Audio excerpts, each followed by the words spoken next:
আর পড়াশোনা করতে মনই চায় না। হ্যাঁ, আমার মাথায় একটা বুদ্ধি আসছে, বাবা যদি সেভাবে পড়াতে পারি।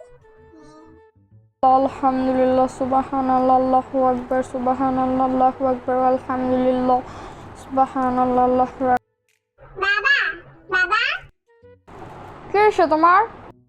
দেখো বাবা, কুকুরগুলো কত শান্তি, ওদের কোনো লেখাপড়া নাই, ওরা খালি যখন ইচ্ছে তখন ঘুমায়, কোনো পড়াশোনা নাই, কত আরাম, যখন ইচ্ছে তখন মারামারি করে, ডাকাডাকি করে, খাবার খায়, ওদের কত আরাম। কেন মা, আল্লাহ কি তোকে কুকুর হিসাবে তৈরি করছে? আল্লাহ তো তোকে মানুষ হিসেবে তৈরি করছে। তুই কি জানিস কুকুরদের যে কি কষ্ট? কুকুরদের কষ্ট যদি তুই বুঝতে পারতি, ওরা যে কি নোংরার খাবার খায়, তোকে যদি দেখাতে পারতাম তাহলে ভালো হতো। বুঝলাম ব্যাপারটা।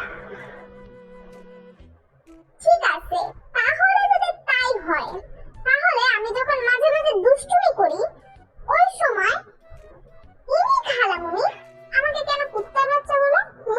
তাহলে আমি কি কুকুর?